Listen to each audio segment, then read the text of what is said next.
It's looking for host. It's reconnecting. Okay. Okay, we're back. All right.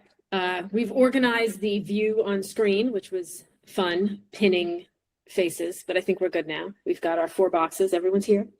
For anyone who hasn't watched any of our videos before, I'm Kelly. I'm the founder of Allora Collective.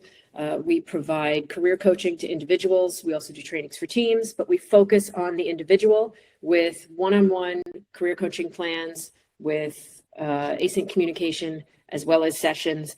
We don't do courses. We do personalized and customized coaching to adapt to everyone's learning style, their specific situation, for everything beginning with job search to including interview prep and offer negotiation. We also go beyond into career development, career growth plans, preparing for a promotion, an exit strategy, which plenty of people want to figure out right now. And we also help people get through onboarding if what their company is offering isn't working. With me is Chez Jennings, who works with me at Allora. I think we're approaching over 3 years already, which is amazing. She is also currently a tech recruiter while she's doing Allora.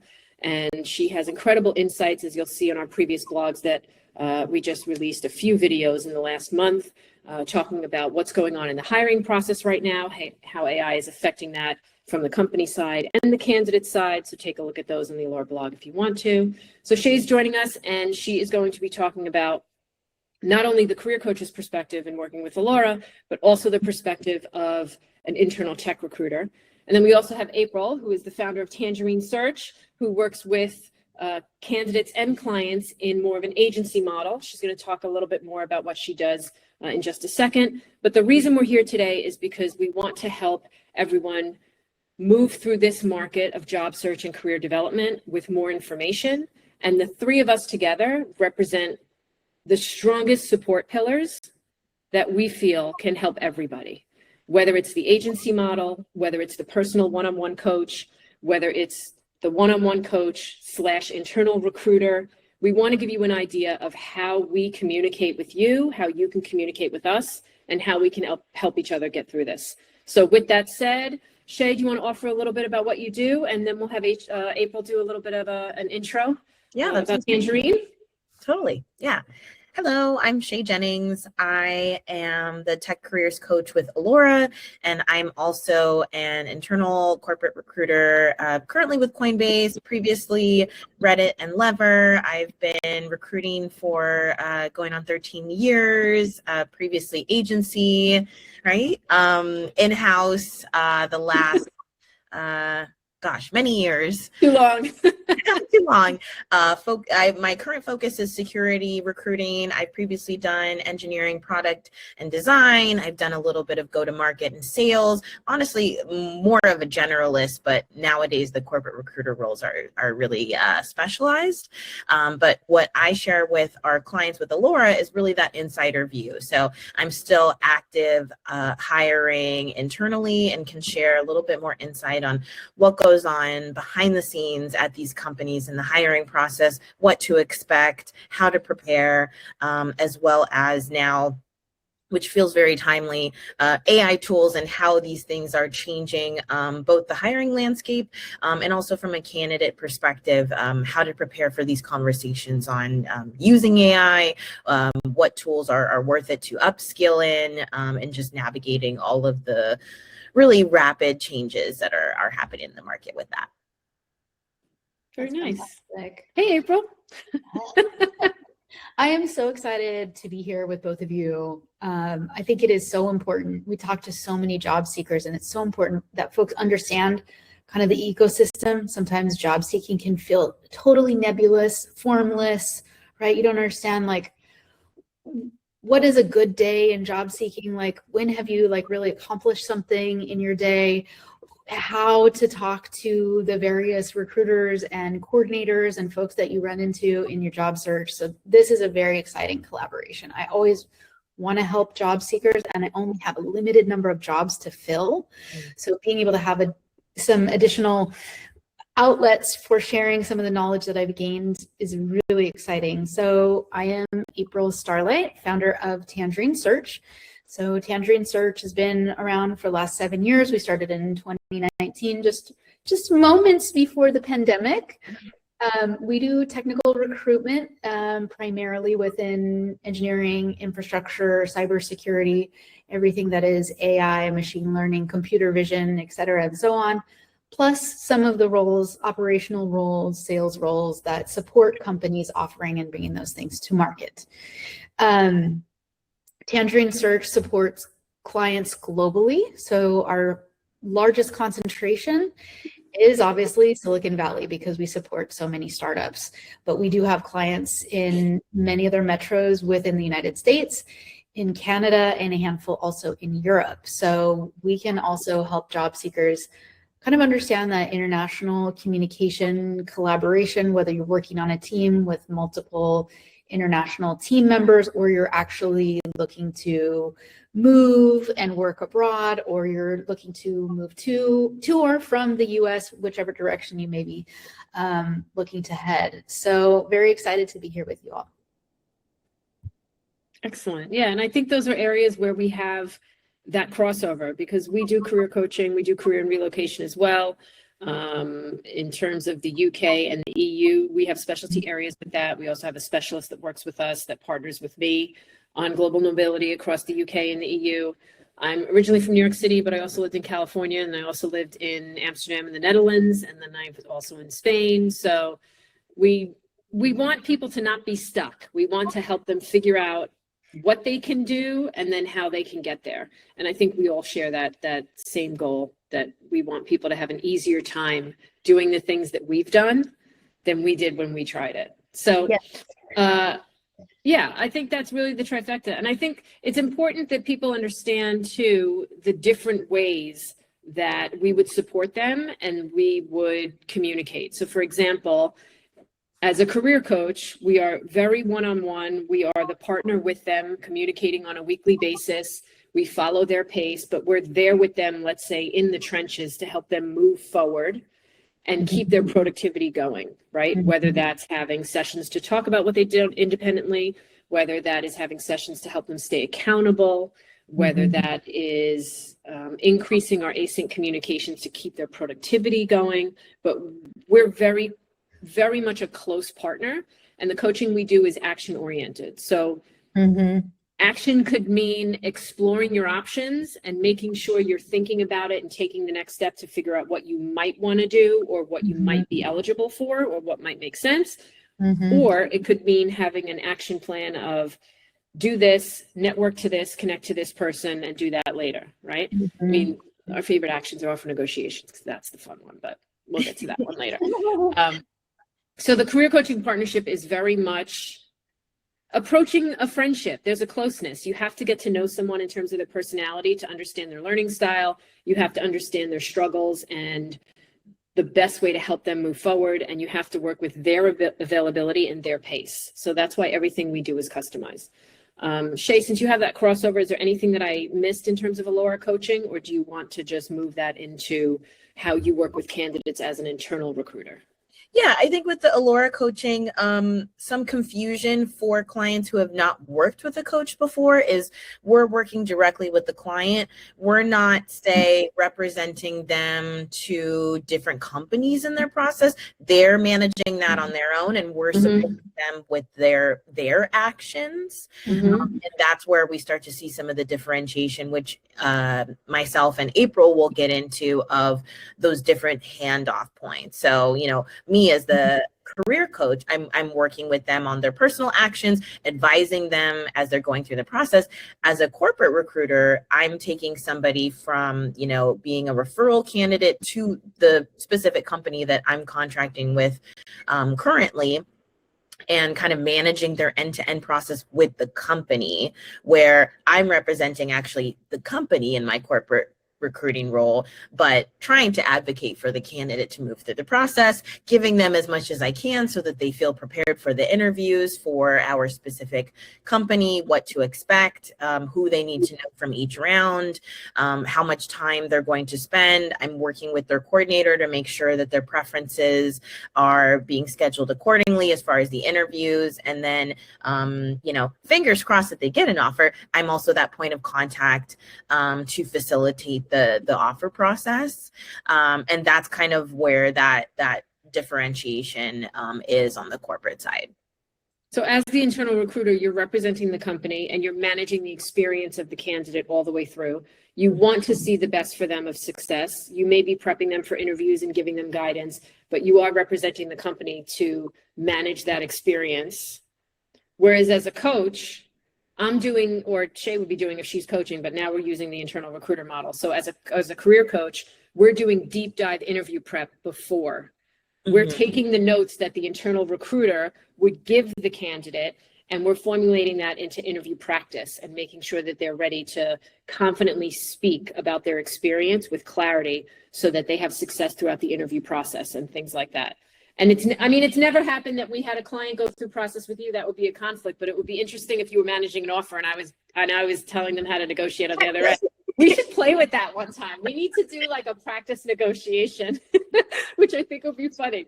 And I'm glad that you mentioned it too.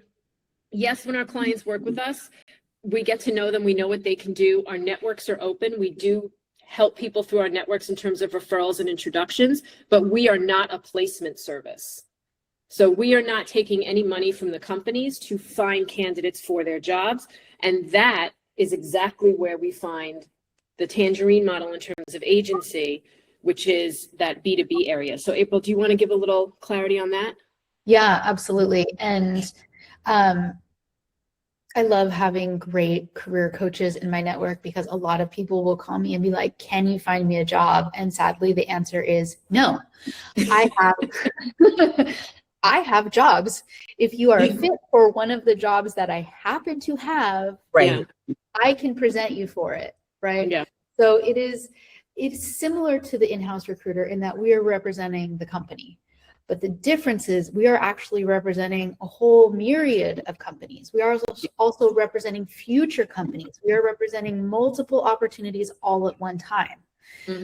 Also, right, if you speak to someone on my team and you impress them, they're going to be excited like, hey, maybe I can earn a little commission from placing this person. They have a financial incentive to get you into a job, which is a pretty unique thing in job searching, is to have like kind of like your own mercenary working for you, especially basically. right now.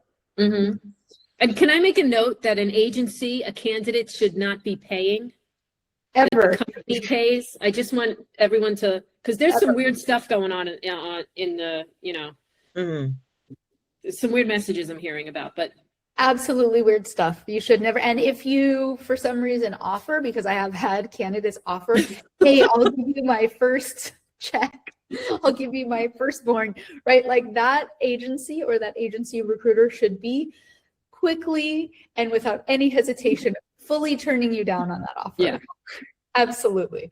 Yeah. So working with an agency recruiter, we are trying to assess whether you really have the skills you're saying that you have, what your motivations are, how responsive are you? Meaning if we get you in front of the client and they want a second round interview, are you likely to actually pick up the phone and tell me your availability, or are you kind of squirmy? So you want to really demonstrate to this agency recruiter your communication style, tell them what your motivations are, and be very clear that you understand your situation. If you have other stakeholders in your home, a spouse, kids in schools, whatever, that you are going over all of that, and that will make the agency recruiter feel at ease that they're not going to have any surprises at the very end, right? We're going to walk you all the way through, and then we're surprised, like my spouse doesn't want to relocate, even though I said the whole time that it was fine, right? For example. So it's a relationship where you can communicate a slight bit more openly, really, say like everything that you're looking for, what you're willing to accept, what you're shooting for, areas that you're interested in working in, and have somebody kind of looking out for you amongst a variety of opportunities. I think that's a good point, because we've all been in agent. Every recruiter I know has been in agency, myself included. I started an agency. In very corporate agency, not Tangerine Search. I would work with April, let me tell you. However, I would not go back to structured big, and I won't name the name, but I don't know anybody that was like, I want to do this. We all got told that we should try it. And then it ended up sticking. That's a recruiting thing that I've noticed for years. But I'm glad you also brought that up, is because I think staffing recruiters or agency recruiters sometimes get a bad rap because candidates expect more attention, or they expect a guarantee or something like that. And the reality is, for every job, you can't submit one candidate. You have to do multiple candidates, and Yes. you want someone to get the job, but you don't have control Yes. over what that decision might be, because Right. your client that is paying is the company. So the Yeah. other reason candidates need to be prepared and they need to have their stuff put together, which a career coach could help, I'm just saying. But the reason they have to have their package together is because you're focused on keeping the client relationship open and healthy. And it also speaks to your reputation. Yes. The candidates present well because you're vouching for these folks. Yes. The same way Chez is vouching, and Chez is an advocate for people when she says to her hiring managers, we should move them forward, you should talk to them. The same way if I send a message in my network and say, hey, I've got somebody who's great. Do you think you could help them so they don't get lost in the inbox? Is there anything you could do to make sure a human on the team looks at their resume? So when we're all trying to help, we're all essentially staking our reputation or vouching for someone, right? So it might seem like, or I hope no one thinks that we're asking people to do a lot. We're really not. We're telling you how you can help us. Represent yourself in the best light. Does that make sense? Absolutely. Did I miss anything? Oh, I will add one piece. Please. Kind of gets a little meta, but Yeah. I talked about, my role as the internal recruiter, and where April comes in is I'm sometimes working with external agencies as well. Yeah. So there's a world in which some of the people who are watching this video, you might be working with all three of us. Essentially, it's like, Kelly could be your coach, I could be your internal contact, and then you could also be submitted through an agency by someone like April. So the more information that we have about you, like April, you mentioned the motivations, I think that's perfect, because when people are really honest with us about the motivations, we can make sure that we're aligning that with the opportunities that we're presenting them for. And even sometimes I'll have hiring managers ask me questions about, like, do you think that this person is going to be motivated by these types of challenges? And that can sometimes affect whether or not someone moves forward. So if I have that information of actually, title is not as important as the scope and scale. So let's talk about the projects, or, figuring out both how to sell the candidate on that, but then also in some of these, closing conversations as well. Yeah. I think sometimes candidates think that, I know that sometimes people or people on the candidate side think that internal recruiters or agency recruiters are kind of against them, or they need to almost protect themselves. And what I try to make them understand is it's in the internal recruiter's best interest, and it's in the agency's best interest that you do well, you get the job. Like, that's the win. So the more honest you can be, right? If you're not sure how to say the honest thing, if you had a gap in your resume as an example or something like that, that's when you come to a career coach to figure out how you can comfortably convey that so that they can help you manage that communication through the interview process, but you still feel okay that you didn't tell them something that's going to be held against you. What you don't want is to hold back from it because it could hurt you in the end. Like, you really should be trusting these people and building that relationships. I guarantee to every candidate, and I bet you April and Chez are going to agree with this, neither of them want to hear from a client on April's side or a hiring manager on Chez' side that 3 months into a job, the candidate didn't work out because there was something they didn't know about them. No. It happens. Yes. But all of us are invested in making it not happen. Right. Yeah. Right? We really are. We really want to see people do better and feel good. Otherwise, none of us could be in this business, because most of our world is no's and problems and unknowns. So to survive in that space, you really have to be like, you really have to have like an activist long-term game going in your head of, I'm playing a full season, right? I'm waiting for it to, I think that's like. True. It's true. I think it's important too that people understand, like, on the agency side, we are not paid for any of the work we do. We are not paid for any of the subscriptions that we have to use to reach out to you or to find you, any of the database. We're not paid a single penny until our client has selected the person, made them an offer. That person has signed the offer, passed their background check, started work, Yep. and often made it 90 days on the job. Mm-hmm. And then we get paid. So if you're looking for a job, right, having this knowledge in your mind that this is what you're being evaluated for when you're speaking with an agency recruiter, I think can help you. Like, basically, we just want to be reassured. If you want this job, come out and say, like, Right. I'm on fire for this job. This will be the opportunity of a lifetime. I want to take this job, because if we have two candidates who are very similar in terms of skills, abilities, years of experience, technology, whatever, and one is like, well, I'm exploring my options, and the other one is like, I would push someone in front of a bus for this job. We're going for that second person, right? Metaphorically, of course. Of course. Yeah. No, And it's then a good point. When that's conveyed from the agency recruiter to the internal recruiter of, I'm putting this person forward, and they would accept if they get to late stages. Love it. Chef's Love kiss. it. Everyone's happy. Yes, everybody wants the close. And also on the side note, the percentage fees that everybody hears about in terms of what agencies get, right? The agency wants you to make more money. Right. It's a percentage. It's not a flat fee. So stop being ridiculous. And it does not Everybody come out wants it of on your the high salary. It's not deducted. It is a separate fee. And many companies have a dedicated budget for agency spend. So I've heard more recently, like, candidates being nervous, like, oh, I'm being represented by an agency. Would that hurt my chances if I had just, maybe not gone through an agency since I'm more expensive? And it's like, no, companies who are using agencies have budget allocated, and they actually, in order to keep that budget for future years, need to spend it. So don't worry about that as a candidate. If a company is working with an agency, it's because they can afford it already. Right. And if you're presented by an agency, you might be one of 5 people. And if you're applying on LinkedIn or through Greenhouse on the company's website, wherever, you might be one of 1,500 people, one of several thousand people, right? So your odds greatly, greatly improve if you can get that agency submission. Yeah. And as much as April and her agency want people to get jobs, Shay wants you to get the job too. She wants to close the job and move on. Yeah. Also the hiring manager. Yes. Like, They if want the work to get done. If you need to get an interview, this is a thing that I always tell people when they're getting ready to prepare, right? Everyone is hoping you're the person. They can walk this process up and done, Yeah.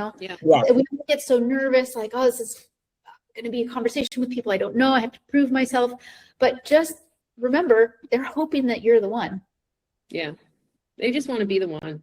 Listen, I mean, I don't know if you guys have, I've hired thousands of people, and for sure, I've never seen someone get a job that is a perfect match on a job description. Those things are a wish list. It's always a little to the left or a little to the right. And if there's 2 candidates and they both have the right experience, the one that gets the offer is the one that people want to talk to more and that they get along with and they felt some chemistry with. So there's always going to be that social component to it. There's always going to be that piece of it, no matter how they try to sell these tech AI tools. There's still people working together. They still have to get along, right? Yeah, exactly. It's absolutely true. And there's lots of easy little ways to work that in, even if you're an introvert, even if you're neurodivergent, right? And maybe like it's a less natural thing to do. There's easy ways. And I think some of that is where working with a coach comes in. And I often, I'm talking with job seekers who are like, well, it could be expensive, or, it could be a fraction of what you would make back if you got hired even 1 month earlier. Right. If you got hired 1 month earlier, you got 1 month more salary, and you didn't have to have the pain of going through the whole process alone. You can work with people who understand how it works, who've been through it time and time and time again from the other side. It just gives you an incredible advantage in your conversations and in practice. Some of it is muscle memory. Some of it is already having gone through the question and answer and tried it out, and how does this sound, so that, if you're having this kind of nerve-wracking conversation, it's not your first time. Yeah, it's a really good point. I think also I'd love for us to share with people the best way that they can help us. We talked about being honest, but what's the best way, like Shay, from internal recruiter perspective, And then as a coach, I'd love to hear both from you of what kind of communication or engagement do you want from a candidate as an internal recruiter and then as a coach? Yeah, so I'll start with the internal. I think having a really clear pitch and story. What have you done? Why? Like even down to like the different career moves that you've made. The past couple companies that I've worked for, when I'm going to submit someone for an offer, if there's any sort of hoppiness in the resume, like 1 to 2 year moves, I'm also having to explain like the career history. So come in, have a clear story for your career history, why you made the different moves that you did, what's important to you, what your accomplishments are, like your highlight reel, like have that ready to go, because that's what I'm going to be pitching when I'm putting you through the interview process. And it just makes my job so much easier to advance you. I think when someone's already in process, it's being really clear about your timelines if anything is changing. I think the worst case scenario is like getting somebody to mid stages and they're like, oh, now I have deadlines and I need to wrap this process up in a week. And it's like, well, we've got like probably 2 weeks worth of scheduling ahead of us. So how are we going to do that? You know, like knowing those things beforehand so that I can anticipate any changes in the process. And then, you know, when someone's getting to an offer internally is like, you know, really being honest with me about any concerns. The more information I have, the better, even down to like, are you anticipating a counteroffer? Are you willing to share that data? My finance team loves that. So I probably can get you a sign-on bonus if you're just willing to put stuff in writing. You know, it's those little things that, you know, the more transparency, the better.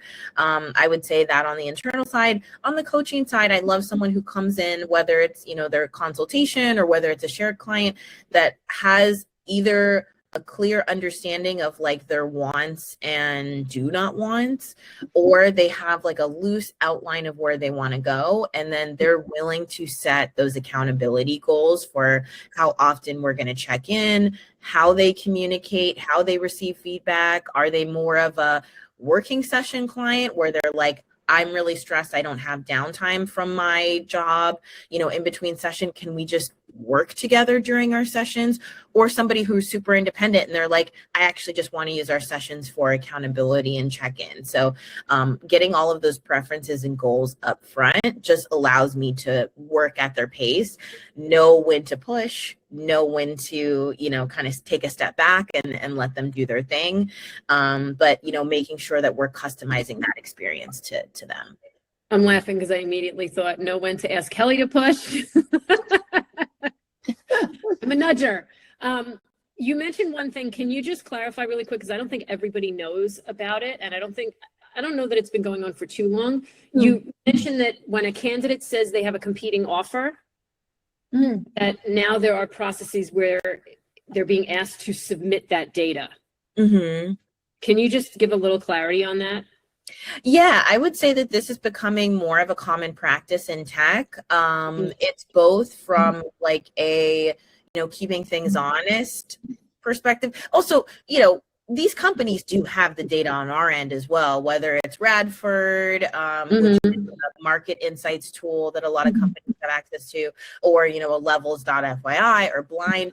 We roughly know what the market is paying. So if you tell me you have a Netflix offer, you know, in this department and the numbers seem kind of off, I'm going to know, you know, but being able to validate that with our finance team is really where it comes into, you know, are we falling off? Because Radford and some of these market insights are usually like a quarter, maybe 2 behind of what compensation data is, because it's posted on historical comp data. So like letting us know like, hey, you're falling off the market in these areas actually allows us to tune into that. But yeah, I would say a lot of companies, and I know Google has done this in the past as well, of like sending proof of a counter offer to be able to get a bonus. That's really kind of what I've seen the market moving to, which there shouldn't be anything. I know candidates get a little nervous about that, but if you truly have a counter offer, it is in your best interest to share that information because it's only going to give you more money. And I just wanted to flag it because there are different methods of offer negotiation. I know what ours are. we like to come from a place of the recruiter working with you should be on your side. You should be telling them what you want to get. If you go into an offer negotiation as if it's more of like as if it's more combative and it's a competition, if you're going to, say that you have an offer and you're going to say it with your whole chest, they may counter you by saying, great, show us the offer and we'll match it. That's something that I think has been introduced in recent years. It hasn't always been that way. People used to be able to say, I have a big offer. Have you seen that at all, April, from the agency side? And how can candidates? None of my clients have done that. Okay. But I will say on the Radford data, Yeah. it can be so far off from startups, right? Mm. Like you got AI native, VC-backed startup. Yeah. And offers can be all over the place. Sometimes like your cash offer is like literally double the Radford data. Sometimes it is like half, but then a ton of equity. Sometimes it's right on the nose. So I always like grain of salt that unless you're, I don't know, going to go work at Capital One. I'm just pulling some like large enterprise company, right? But like, unless you're going into a large, highly matrixed environment, that kind of structured data is not always the most applicable. And so Chez, I totally see what you mean about that being really valuable, because a lot of times that's part of the value that agencies offer to our clients is, hey, we're starting conversations, and the people specifically with the skills in the locations you have mentioned that you wanted, with the background, like the profile you're looking for, these are the numbers they're telling us. And it's often there's often a bit of a disconnect from what they're seeing in that paid data. So since you have this, you work with the pocket of the startups, right? Excuse me, what you're saying now about helping startups or small teams or founding teams understand what it's going to cost them to get the talent that they want, what the market value is of what they're planning to look for. In the same way, is that something you can help candidates figure out in terms of their own value? I mean, they can all do searches. We'll help them, depending on the job that they're going for. But specifically, if you met with a candidate, is that something they should be? Do you encourage them to ask you that? Oh, yeah. Their value is for clients. Yeah, even from the very first conversation, we're having compensation conversations, like very open and honest and frank. Because we are evaluating you for the role that we're maybe contacting you about, or that you applied into, and we're like, oh, okay, interested in your application. But in the back of our mind, we're going, okay, we have 12 clients that are somewhere in this range, right? And so sometimes even in our initial screener is, hey, in the case, this particular opportunity, this client doesn't decide to interview you.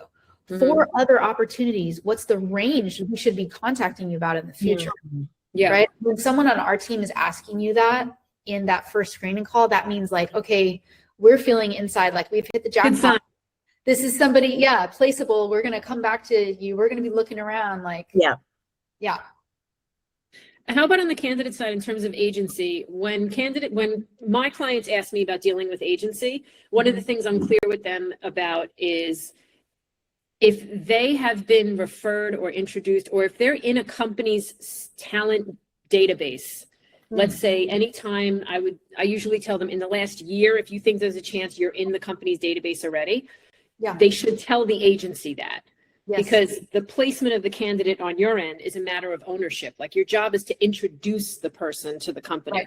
So do you want to give a little clarity on how candidates can be prepared and help you with that disclosure? Because that's unique to you. We don't really have on an agency side, we want to know, like, first of all, sometimes we actually have competition, like multiple agencies will be working on a single role, or there'll be a company that has like 5 or 6 back-end engineers open, right? And they've opened this role to a few different agencies.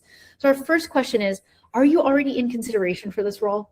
Has another agency reached out to you, or have you applied directly? Because then us submitting you does no additional good, right? So sometimes people don't understand that it works that way, and they're thinking like, well, if I get 3 different places to present me for the same opportunity, like my odds are better, right? No, it's the opposite. It just makes it look like you don't know where you're being represented. It looks like you're dating around, you're being selfish. Like, come on. Or like you don't follow instructions, because will tell you, right? All of these things, it's like a major red flag. And most of the recruiters that we work with in-house understand this relationship as well. So it's as much of a red Yeah. flag for them as it is for us, right? So we definitely want to know if you're in consideration for that role. And we also want to know, have you ever applied here before? Have you ever worked here before? Have you ever interviewed here before?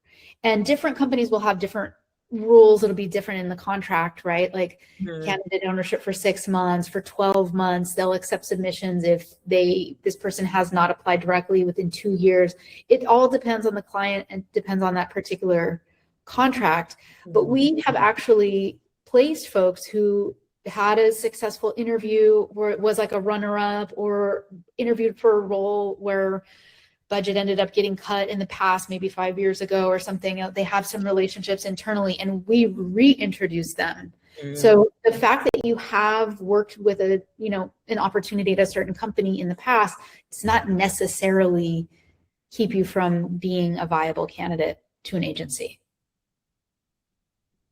Pretty good. Yeah. I don't think we've missed anything. Anybody? I feel like we can TLDR close.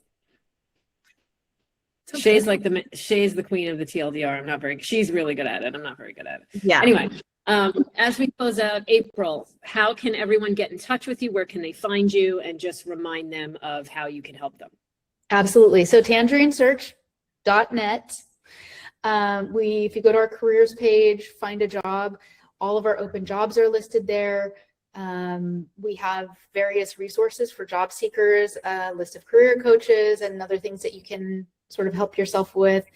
And you can also proactively upload your resume so that we have you on file when we have an opportunity that might be a fit for you. Sounds good. Shay? Love it. We can split the difference. So you can, for coaching, if you're interested in that, you can book a free consultation on our website, alloracollective.com. If you're interested in just following along with what we're up to, or on the, very off chance that you are a security professional who's interested in Coinbase specifically, feel free to reach out to me on LinkedIn. Even if it's not a role that I'm working on, I can hopefully point you in the direction of the right contact for that. I would say LinkedIn is a good default to reach me for questions, content, and then the Allora Collective website for consults. Yeah. All of our contact information will be in the caption. This video will be on YouTube. I'm sure we're all going to share it on our LinkedIn. I know it's going to be on the Allora blog, and it'll be sent out in our LinkedIn newsletter and our subscriber email. So again, you can go to alloracollective.com. You can book a free consultation with me or with Shay. Ask us any questions that you have. Everything on our blog is free. You can subscribe to our email list, which goes out every week. You can subscribe to our LinkedIn newsletter, which goes out once a month. And I definitely suggest connecting with us or following us on LinkedIn. I personally try to repost jobs that I think aren't going to be completely overblown immediately, but we all try to share valuable content with everybody. And then we are planning a couple more videos together where we can give you different insider insights coming from different directions in terms of this market and how AI is affecting it. One of the topics that we're working on that we have been reading about and a lot of people keep asking us about is companies are starting to put out what their expectations are of candidates' experience using AI. And that doesn't mean listing the names of AI tools on your resume. That's what can you do with it? And that doesn't mean asking it therapy questions. There's more to it. So we want to kind of help you understand. You're laughing because it's true. Yeah. From what the clients April's working with on the company side are looking for, what Shay is seeing inside as an internal recruiter, and what Shay and I are both seeing in terms of how candidates are using it and how they should represent their usage of it so it's effective on their resume and other places, right? So that's probably going to be our next topic. We'll come up with more. If you have ideas, let us know. We would love to hear ideas. And I think with that, we're good. It's always good to see you. This is good. I like this. Fun. Bunch of helpers. Mr. Rogers would be very proud of us. He'd be looking for all the helpers and he'd find the three of us. All right, everybody. All right, bye.